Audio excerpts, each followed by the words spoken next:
আসসালামু আলাইকুম ওরহমতুল্লাহ বারাকাতুহু। জুমার খুতবার বিষয়বস্তু হচ্ছে নিয়ামতের শুকরিয়া জ্ঞাপন করা।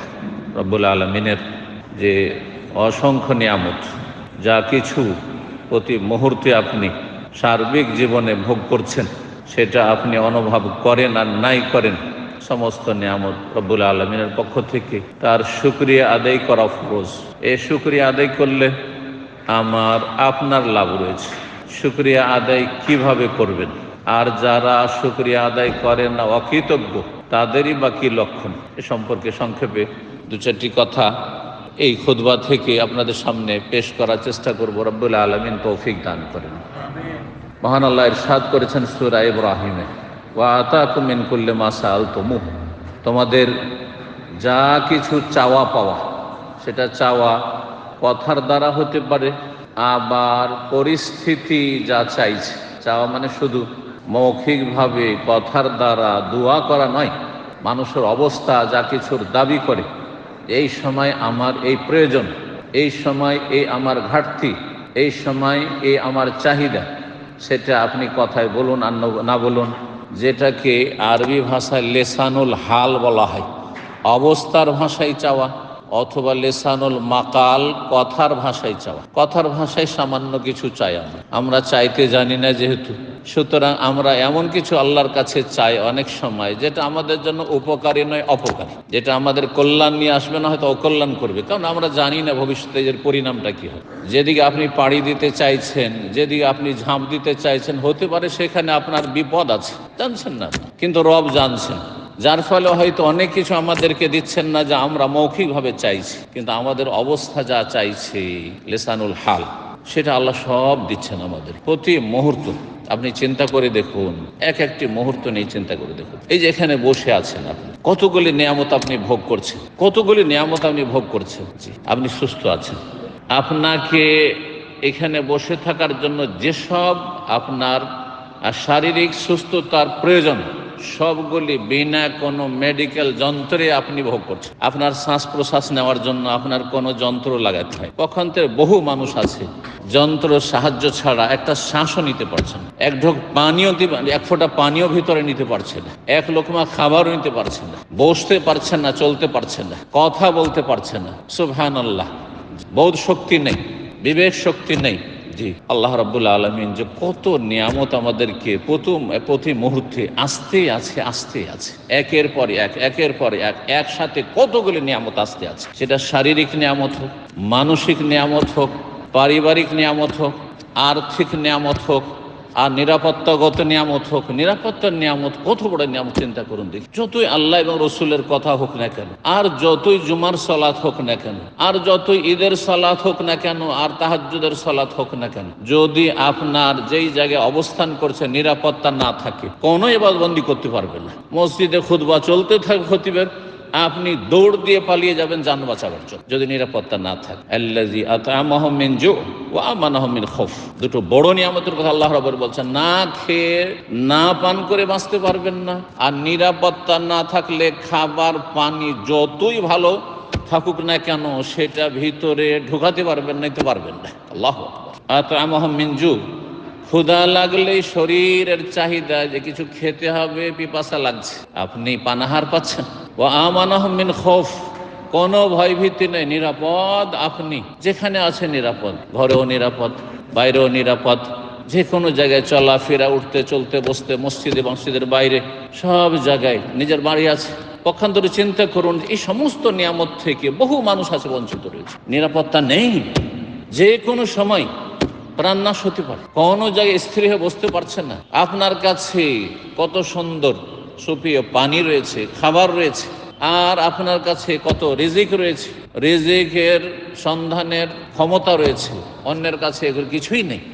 ছোট্ট একটি কথা, কারণ এগুলো বলতে বলতে যদি বলতেই থাকি সপ্তাহ ধরে, বলে শেষ হবে না যে আল্লাহর কত ধরনের নিয়ামত রয়েছে। ছোট্ট একটি কথা শুধু, যারা আমরা সুস্থ আছি তাদের চাওয়া পাওয়ার শেষ নেই। তারা মেলা কিছু চাইছেন বেশি পয়সা হোক, হ্যাঁ, তো গাড়ি হোক, তো বাড়ি হোক, তো নারী হোক, তো এই গ্রামে আছি আর খুব কষ্টে আছি, পারিবারিক দিক থেকে আরও বেশি কিছু হোক, আরও বেশি শহরে যাই, তো এই যাই, এখানে বেতন কম আছে, তো অন্য জায়গায় ভালো বেতন পাই, চাওয়ার শেষ নেই।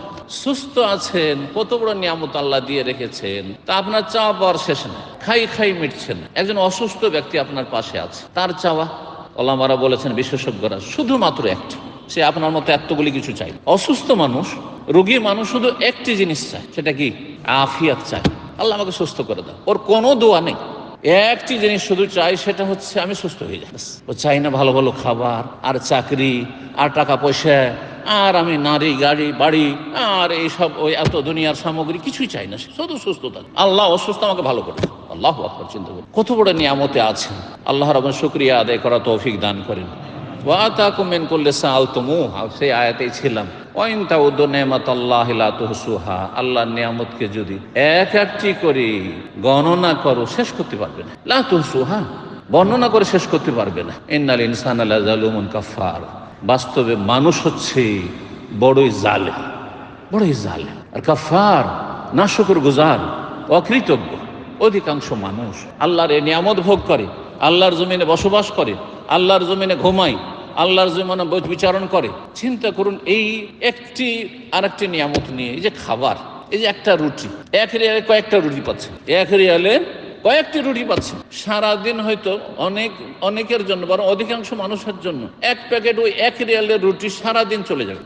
সারাদিন আপনি এক রিয়ালের রুটি খেয়ে থাকতে পারবেন। যদি সর্বনিম্ন বাঁচার মতো খাবার খেতে চান, এক রিয়ালের রুটি সারাদিনের জন্য যথেষ্ট। তার সাথে পানি ফ্রিতেই পাওয়া যাচ্ছে, ফ্রিতেই পাওয়া যাচ্ছে। চিন্তা করুন তো দেখি, এই একটা রিয়ালের রুটি কতগুলি স্তর পার করে এসছে, মাত্র একটা রিয়ালে পেয়ে গেলেন আপনি তার কোনো মূল্যায়ন করেন এই রুটিটা, এই যে রিজিকটা, না আরো ভালো খাবার চাই, আরো চাই, আরো চাই। কিন্তু এই রুটিটা আপনার কাছে আসতে কতগুলি স্তর স্টেজ পার করে এসছে। প্রথম কথা, আল্লাহ বৃষ্টি বর্ষণ করেছে অথবা জমিনে রস দিয়েছেন যে ফসল উদ্গত হয়েছে। যদি আল্লাহ সেটাই না করতেন, তো সেখানে প্রথম স্টেজে শেষ, আপনার রুজি আসার কোন রকমের কোন চান্স নেই, সুযোগ নাই। জি সুবহানাল্লাহ, চিন্তা করুন।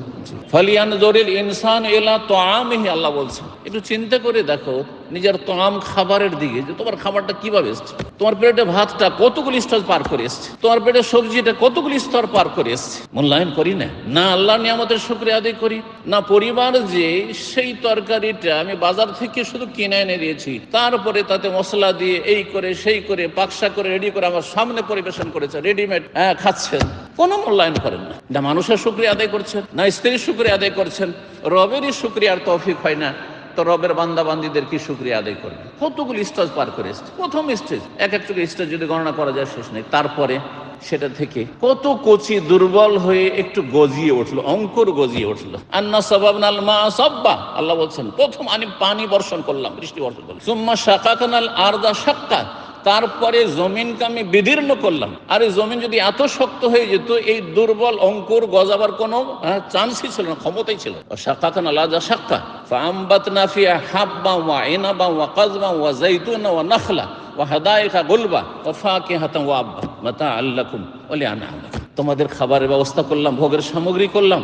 বলে আনলাম তোমাদের গবাদি পশুরও খাবার। চিন্তা করুন, একটা গমের গাছ থেকে, একটা আপনার ওই ধানের গাছ থেকে আপনার গরু ছাগলেরও খাবার ব্যবস্থা হচ্ছে, হ্যাঁ, আর আপনারও খাবার ব্যবস্থা, আপনার পরিবারের খাবার ব্যবস্থা হচ্ছে। কতগুলি স্টেজ পার করে এসছে সে কৃষক, সে কত মেহনত করেছে।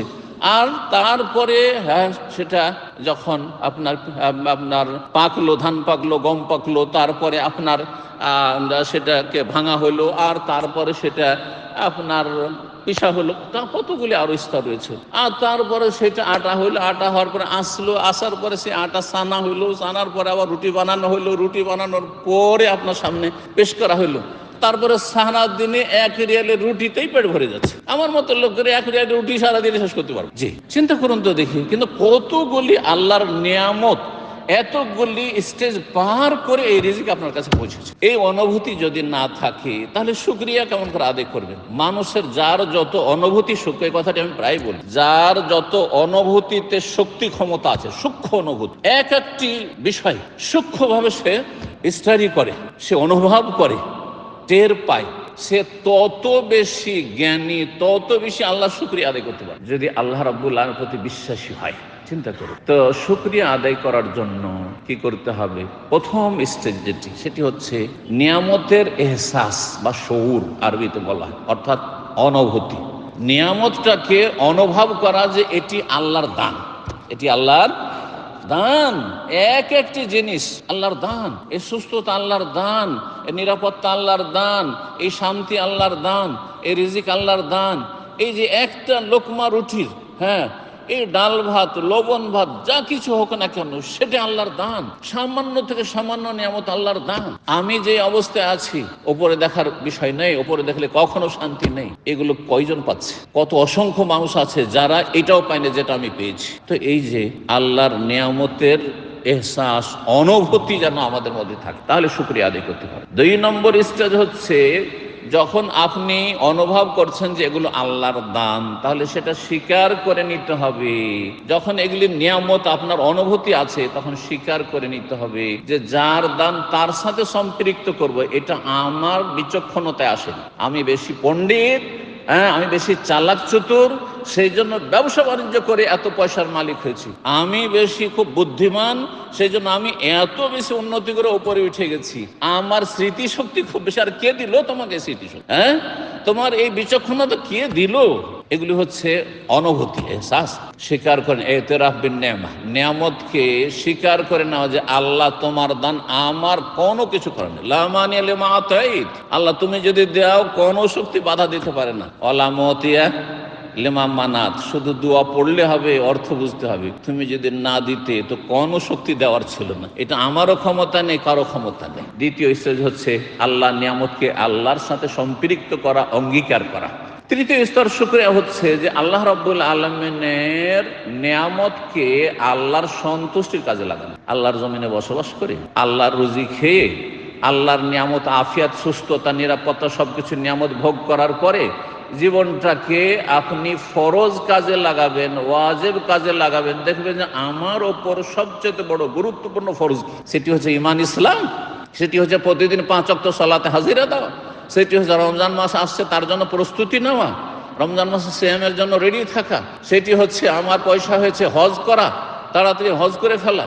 প্রতি বছরে আমার পাই করে হিসাব করে যাকাত দাও, আল্লাহর ফরজ ওয়াজিবগুলি আদায় করা, দিনের গণ্ডিতে থাকা, দিনের হেফাজত করা, আর হারাম নাজায়েজ থেকে বেঁচে থাকা, আল্লাহর খেয়ে দিয়ে শয়তানের গোলামি না করা। আল্লাহ রাব্বুল নিয়ামত ভোগ করছেন আর এদিকে শয়তানের গোলামি করছেন। জি, শয়তান যখন ছাড় নিয়েছে রব্বুল আলামিনের কাছ থেকে, ইবলিস শয়তান সেই বুড়া যখন মালাউন হয়ে গেল, তখন আল্লাহকে বলল, আল্লাহ তুমি আমাকে এমন শক্তি দাও, যেই শক্তি দিয়ে, যার কারণে আমি বিতাড়িত হইলাম, মালাউন হইলাম, তার সন্তানদেরকে কিয়ামত পর্যন্ত সামনে থেকে, পেছনে থেকে, ওপর থেকে, নিচে থেকে, ডান থেকে, বাম থেকে, সব দিক থেকে, সার্বিক দিক থেকে এসে তাদেরকে সর্বনাশ করতে পারি। সুম্মা লা আতিয়ান্নাহুম মিন বাইনি আইদিহিম ওয়া মিন খালফিহিম ওয়া আন আইমানিহিম ওয়া আন শামাইলিহিম ওয়া লা তাজিদু আকসারাহুম শাকিরিন।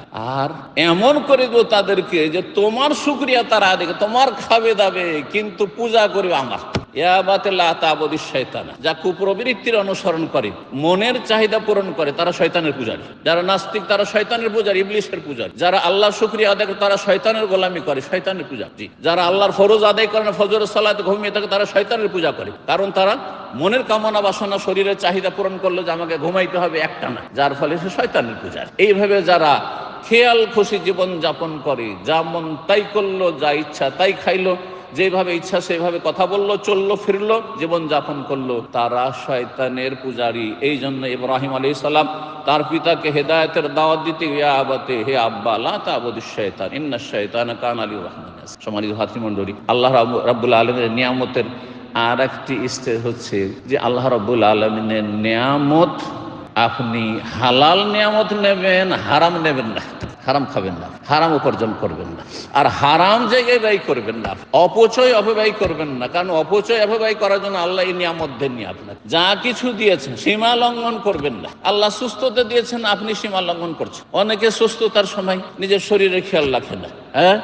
আল্লাহর হকের তো খেয়াল নেই, নিজের শরীরেরও খেয়াল রাখে না, নিজের পরিবারের খেয়াল রাখে না, নিজের ছেলে মেয়েদের খেয়াল রাখে না, নিজের ধন সম্পদ যেখানে ইচ্ছা সেখানে খরচ করে, মনে করছে আমার পয়সা, আমি যা ইচ্ছা তাই করো। না, এ অধিকার দেওয়া মিনা আইনা ইকতাসাব অফিমান, কোথা থেকে ইনকাম আর কোথায় খরচ করলে, অফিমান কোথায় খরচ করলে জবাব দিতে হবে। এর নাম হচ্ছে শুকরিয়া। শুকরিয়া আদায়ের সর্বশেষ স্টেজ সংক্ষেপে যেহেতু বলে আসছি, সেটা হচ্ছে যে আল্লাহ রাব্বুল আলামিনের যে কোনো নিয়ামতকে তুচ্ছ মনে করবেন না, সেটি অসাধারণ নিয়ামত। সেটাই যদি আপনি বাধাগ্রস্ত হন, দেখেন আজকাল পেঁয়াজের দাম বেড়ে যাওয়াতে কি হাহাকার অবস্থা। সামান্য একটি পেঁয়াজ এছাড়াও চলতে পারে, কিন্তু কি অবস্থা চিন্তা করুন তো দেখি। তো এইরকম কোন নিয়ামতকে আপনি ছোট মনে করবেন না। সুতরাং রব্বুল আলমিনের যে কোন নিয়ামত ভোগ করে আলহামদুলিল্লাহ বলবেন। এক ঢোক পানি খেয়েও আলহামদুলিল্লাহ। নবী সাল্লাল্লাহু আলাইহি ওয়াসাল্লাম হাদিসে রয়েছে, ইন্নাল্লাহ লা ইয়ারদা আনিল আবদি, সেই বান্দার উপর আল্লাহ সন্তুষ্ট হন, রাজি হয়ে যান। ইয়াকুল আকলাতা, এক লোকমা খাবারও যদি পায়, ওয়াশরাবু শারবাতা, এক ঢোক পানিও যদি পায়, ফায়াহমাদুহু আলাইহা, তারপর আলহামদুলিল্লাহ। এক ঢোক পানি খেয়ে আলহামদুলিল্লাহ, এক লোকমা খেয়ে আলহামদুলিল্লাহ। এর মানে এই না যে প্রতি লোকমাতে আপনি সুন্নত বানিয়ে নেবেন আলহামদুলিল্লাহ আলহামদুলিল্লাহ আলহামদুলিল্লাহ, কিন্তু এই অনুভূতি অন্তর থেকে আলহামদুলিল্লাহ। এই যে একটা লোকমা আসলো, আলহামদুলিল্লাহ, আল্লাহর অনুগ্রহ, আল্লাহর রহমত, আল্লাহর বরকত। এটা যে আমি গিলতে পারলাম আল্লাহর রহমত, আর তারপর এটা হজম করতে পারছি, এটা আল্লাহর রহমত, আল্লাহর বরকত, আল্লাহর তৌফিক। তারপর এটাকে যে আমি নিকাশ করতে পারছি আমার পেট থেকে, এটাও আল্লাহর রহমত। চিন্তা করুন তো দেখি, অনেকে বাধাগ্রস্ত এইসব স্টেজগুলিতে। আল্লাহ রাব্বুল আলামিন যেন তার শুকরিয়ার তৌফিক দান করেন। শুকরিয়ার আর একটি স্টেজ না বললে হয় না, সেটা হচ্ছে রব্বুল আলামিনের কাছে দোয়া করা। দোয়া করতে চেষ্টাও থাকতে হবে এবং রবের কাছে দোয়া করতে হবে। এই জন্য প্রিয় নবী সাল্লাল্লাহু আলাইহি সাল্লামের একটি হাদিস রয়েছে দোয়ার ক্ষেত্রে, ওলামারা বলেছেন সেটা সালাম ফেরার আগেও বলতে পারেন, আর সালাম ফেরার জিকির আজকার, সালাম ফেরার পরে যে জিকির রয়েছে তাতে বেশি আমাদের সমাজে প্রসিদ্ধ রয়েছে। ওলামারা বলেছেন দুটোই জায়েজ রয়েছে। কেউ যদি সালাম ফেরার আগে দোয়া মাসুরা জায়গা দরুদ পড়ার পরে সেইটিও সুন্নাহ পড়া যেতে পারে, আর সালাম ফেরার পরেও পড়া যেতে পারে। সেটি হচ্ছে আল্লাহুম্মা আইন্নি আলা যিকরিকা ওয়া শুকরিকা ওয়া হুসনি ইবাদাতিক, হে আল্লাহ আমাকে সাহায্য করো। আরে শুকরিয়া আদায় করবেন, জবান আছে, বাকশক্তি আছে, আপনার বিবেক বুদ্ধি আছে, আপনার ঈমান আছে, তারপরেও আল্লাহর কাছে সাহায্য চাইছেন যে আল্লাহ তোমার সাহায্য ছাড়া কোনো কিছু হতে পারে না। শুধু আল্লাহ আইনি, আল্লাহ আমাকে সাহায্য করো, আল্লাহ যিকরিকা, তোমাকে স্মরণ করার জন্য, তোমাকে ভুলে না যায়, ওয়া শুকরিকা, তোমার শুকরিয়া আদায়ের জন্য, যাতে শুকরিয়া আদায় করতে পারি, ওয়া হুসনি ইবাদাতিকা, তোমার ইবাদত যাতে করে যথাযথ সুন্দরভাবে পালন করতে পারি। যারা আল্লাহ রাব্বুল আলামিনের শুকরিয়া আদায় করে না তাদেরকে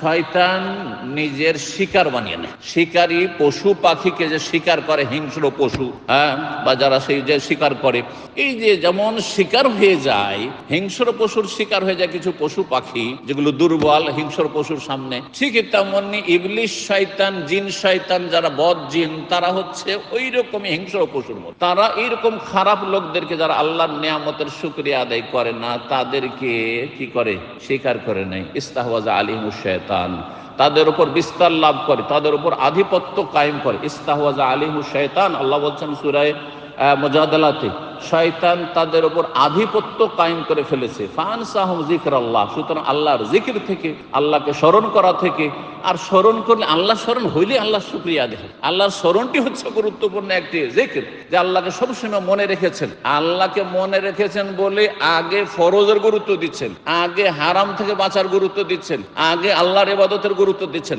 তারপরে দুনিয়ার রোজগারের, দুনিয়ার কাজকর্মের গুরুত্ব দিচ্ছেন। আল্লাহ রাব্বুল আলামিন যেন আমাদেরকে তৌফিক দান করেন শুকরিয়া আদায় করার। আল্লাহ রাব্বুল আলামিন যেন তার সন্তুষ্টি কাজে, তার নিয়ামতকে লাগবার তৌফিক দান করেন। গুনহার কাজ থেকে আল্লাহ বেঁচে থাকার তৌফিক দান করেন। আল্লাহুম্মা আইন্না আলা যিকরিকা ওয়া শুকরিকা ওয়া হুসনি ইবাদাতিক, ওয়া সাল্লাল্লাহু সাল্লাম আলা নাবিয়িনা মুহাম্মদ ওয়া আলা আলিহি ওয়া সাহবিহি আজমাইন।